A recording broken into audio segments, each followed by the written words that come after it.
Hey there, welcome to What's Your Take? And today we're going to talk about the NFL.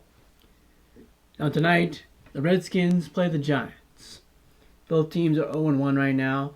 The Redskins lost to the Chargers 16-20 last week, and the Giants lost to Denver 13-27. So both teams will be looking for their first win of the season. Now the Redskins, they lose their first string quarterback, Ryan Fitzpatrick, to a hip injury.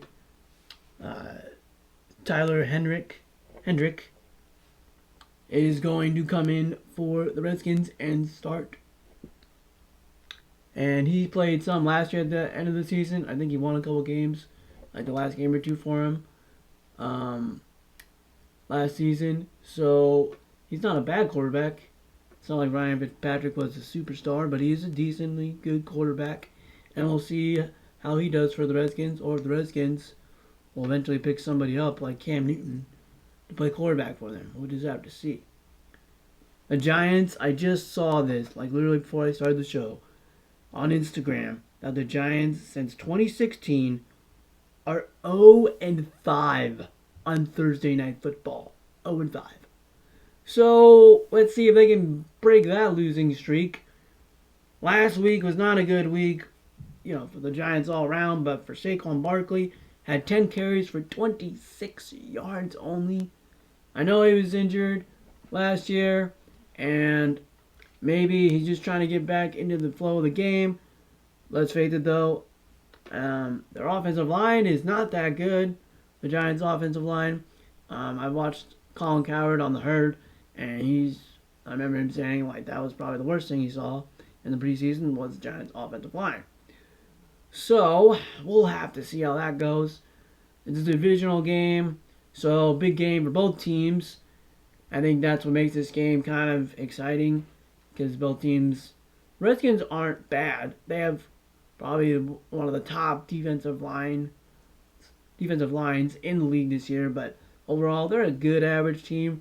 The Giants could be 500 or a little over this year, or they could be really bad. We'll just have to see. Can Daniel Jones lead this team?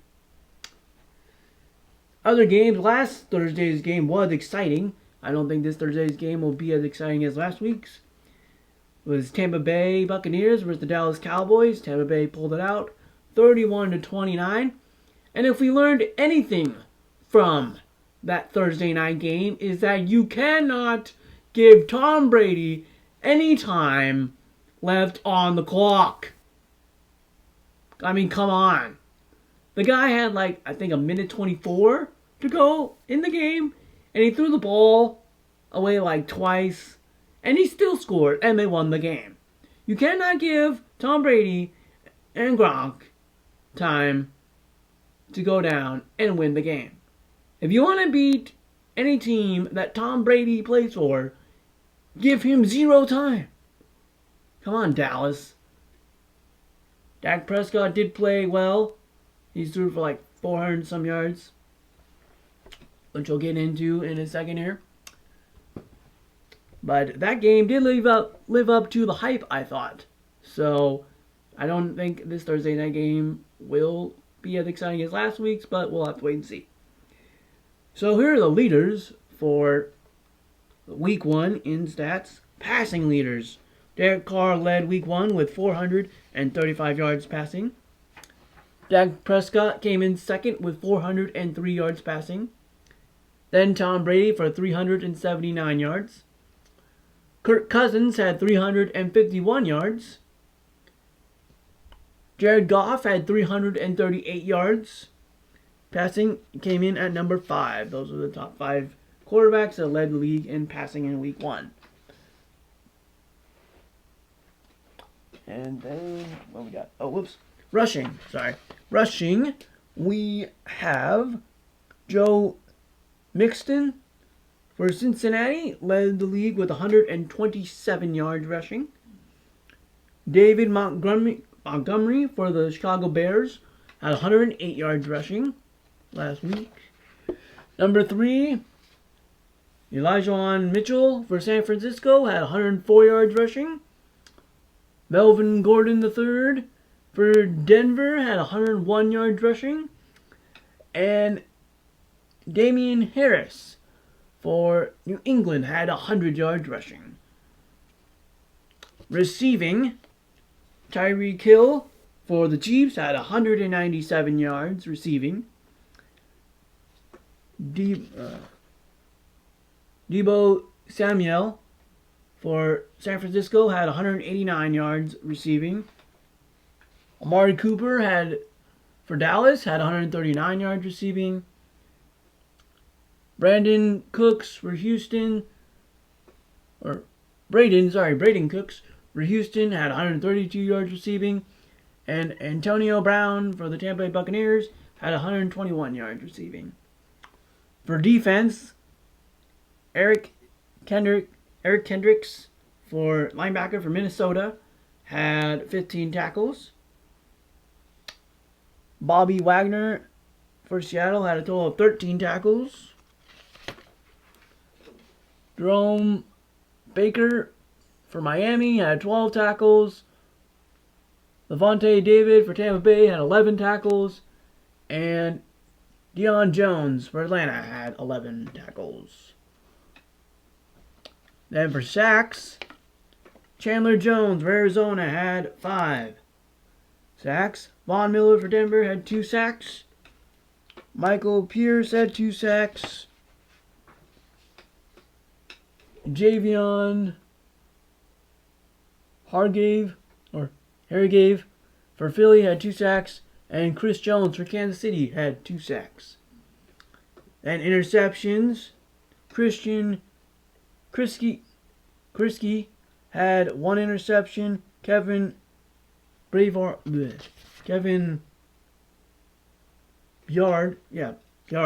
had for Tennessee had 1 interception.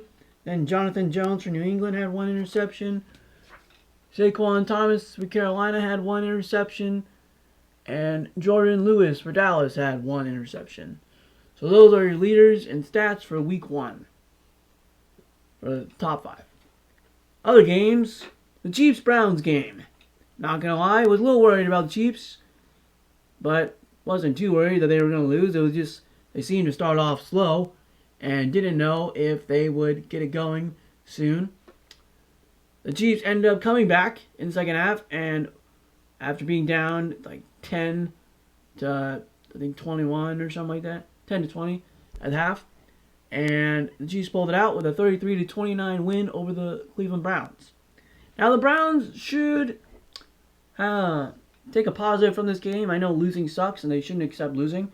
But the Browns have come a long ways. They are now a good team that is a team that can make the playoffs. Maybe even win a playoff game. And they're not down at the bottom with all the shitty, crappy teams anymore. So that is good for the Browns. So keep your head up, Cleveland. Mahomes went 27 for 36 for 336 yards and 3 touchdowns. I mean, Mahomes, he just threw, he's just doing his old backyard. Hey, let's just draw up some random play. You know, I'm just going to run around and Travis Kelce or Tyreek Hill, just get down there and I'll throw it to you. I mean, seriously, it looked like some of these routes, these guys are making up on the fly, on their own, and they just get open. That's how you know when a great team like Chiefs or Tampa Bay, LA Rams, guys, when the play breaks down, they just get open. Baker Mayfield didn't have a bad game, 21 for 28, 321 yards. Did not throw for a touchdown pass, though, and had 1 interception. Nick Chubb had 15 carries for 83 yards and 2 touchdowns. I think Nick Chubb is one of the top running backs in the league this year and is a contender for the rushing title for this season. He's definitely one of the top, like I said, top backs in the league. Travis Kelce had 6 receiving yards for 76 yards and 2 touchdowns. He averaged 12 yards per catch, 12.7, so almost 13 yards on every catch he had. And he only caught the ball 6 times, or receiving 6 times, and he is just unbelievable. Probably the best tight end in the league. Like I said, he can just get open. He's like I've heard like Tony Romo say this and other NFL broadcasters say he's like a basketball player. He just boxes out his defender, puts his butt in him, and just gets open, man. That's how you know he's great. Now the Rams, I think the Rams are a team you don't want to mess with. They have a great defense with Aaron Donald, and just always a stacked defense, but their offense was clicking with their new quarterback, Matthew Stafford. The Rams dominated the Bears. The Rams had 19 fewer plays than the Bears. They had a total of 50 plays where the Bears had 69, but the Rams still outscored the Bears total on offense with 386 yards. With the Bears only with 322 yards total offense. Stafford went 20 for 26, 321 yards, averaged 12 yards every pass, first down almost every play. Had 3 touchdowns. He just looked dominant, and he's on a good team. I rooted for him when he played for the Lions. When he got there, they seemed that they were going to grow something. Then eventually they were just an average team or a sucky team. And now he's on a team that could contend not just for the playoffs, but for the Super Bowl. Yes, that's right. I think they could go to the Super Bowl. Especially now with Matthew Stafford as their quarterback. The touchdowns, the guys that were open that he threw touchdowns to were Cooper Kupp, Von Jefferson, and Robert Woods. All scored 1 touchdown. The Bears, David Montgomery, like I said, he had 108 yards. Second highest this week in rushing yards. Had 1 touchdown. Dalton threw for 206 yards, but had 1 interception. Look, if you're the Bears, start Justin Fields. Just start him. I mean, Andy Dalton's a good quarterback. He's probably one of the top backups in the league. But if you want to grow your franchise, just start the rookie. I don't know why you wouldn't. I mean, he looked dominant in preseason. I know it's preseason. But still, the guy can run and throw. He can make plays. When the plays break down, he can make something happen. And you're not a good team this year. You might be at 500, but I don't know if you're going to make the playoffs. Maybe. But you're borderline maybe making the playoffs. It's not a for sure thing if this team will make the playoffs. And you can't always depend on your defense. You need to move the ball. So, start Justin Fields, Chicago. And you know Chicago wants Justin Fields at quarterback. So just do it. Give the people what they want. Kyler Murray had a really good game against the Tennessee Titans. Threw for 289 yards. 4 touchdowns. Had 1 interception on a 38-13 win over the Titans. Kyler Murray is probably one of the top 10 quarterbacks in the league. Last year he was doing good the first 10 games. Then he kind of sunk off, but he got injured. And that's the thing with Kyler Murray. He's small, so he can get banged up maybe out there because he's so small. Hopefully he can stay healthy. Maybe stay in the pocket a little more so he can be injury-free this season. But Kyler Murray just looked amazing in Week 1. Again, it's just Week 1. We'll see how the rest of his season goes and the Cardinals go.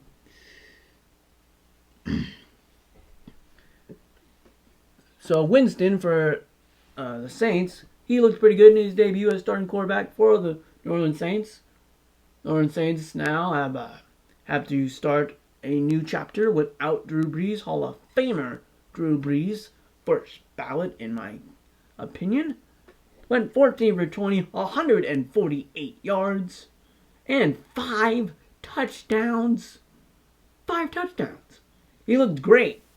And their defense was great. Only held Aaron Rodgers to 133 yards passing and had 2 interceptions. So Aaron Rodgers looked terrible. I think Aaron Rodgers does not care. I'm not just saying that because I'm a Vikings fan and don't like the Packers. Really, I've heard other people like on ESPN and Fox say it looks like Aaron really just does not care. And if you're the quarterback, you can't be an asshole and not care. Okay? You had problems with management in the offseason. But you know what? The offseason is over. Okay? It's over. The season has started. Leave your troubles with the offseason behind you and focus on the team. I mean, come on. You gotta be a leader, Aaron. And you look like you don't give a crap out there. One of the shockers this week is the Eagles beat the Falcons. And it wasn't close. 32-6. The Eagles had a total of 434 yards. 434 yards total on offense for the Eagles. To the Falcons, 260 yards on offense. Credit to the Eagles defense for holding Matt Ryan and their offense to under 300 yards. Jalen Hurts passed for 264 yards and 3 touchdowns. Devontae Smith, the rookie out of Alabama and Heisman Trophy winner last year, had 71 yards and 1 touchdown. Monday night's game was great. Great way to kick off the season with the first Monday night game. What a thriller. First game for the fans in Las Vegas for the Las Vegas Raiders. The Raiders pulled it out in overtime, 33-27. Thought it was over when Carr threw that interception in overtime, and I thought the Ravens were just going to go down and score. But then Lamar Jackson fumbled in the end zone. Lamar Jackson had 3 fumbles, not the greatest to start off the season, but he led the team in rushing yards with 86. Passed for 235 yards and a touchdown, though. So not too bad of a debut for the season for Lamar Jackson. Carr's winning pass to Zay Jones was great. I mean, the Ravens were just in cover 0, so they had no safety, and they were just blitzing the crap out of the Raiders, trying to put pressure on Carr. But even though he threw off his back foot, Carr was cool, calm, and collected, and saw Jones wide open for the touchdown to win the game. It was great. But I thought the highlight of Monday night wasn't even the game. It was the people doing the commentating on ESPN2, which wasn't really a commentating. It was just 2 brothers talking like they were at home watching the game together. If you want a good Monday night experience, watch Peyton Eli's show on Monday nights on ESPN2. That was awesome. Brought on NBA Hall of Famer Charles Barkley. Then brought some NFL players on, like Ray Lewis, Hall of Famer. And then Travis Kelce in the third quarter came on and talked to him. Russell Wilson was there in the fourth quarter and overtime to talk some football. It was just great, man. I mean, I'll watch the Monday night game, but sometimes I'll put on mute and watch something else too. And I'll just have the game on mute and watch it. But this game, I was totally locked in, watching Eli and Peyton talk about the game and what they would do and the strategies they were explaining. It was awesome. So I think it's great what ESPN is doing with the Mannings. So that's the week on NFL Week 1. Enjoy the second week of NFL football. The games coming up in Week 2. Some games to look forward to. Like I said, Thursday night's game, the Giants versus the Redskins, will be a good game. Then, let's see here. Raiders, Steelers should be good. Vikings play Cardinals. That should be an okay game. Chiefs, Ravens, Sunday night. Tune in for that game. That will be big. Another good game would be, I think Cowboys, Chargers could be a good game. You got Dak Prescott against Justin Herbert going up against each other. Then the Titans, Seahawks could be good. The Seahawks look pretty good against the Colts, so if you're just a Russell Wilson fan, tune in for that game. And the Monday night game is the Packers versus Lions. But like I said, I think no matter who's playing, whether it's a big game like Raiders and Ravens to Packers, Lions on Monday night, it will be interesting either way because Eli and Peyton make it entertaining. So that's it for What's Your Take on the NFL? Stay tuned for more. I said I would do this on Wednesday, But I thought Thursday now would be better just because it's the start of the NFL week. So tune in next Thursday for more NFL on What's Your Take?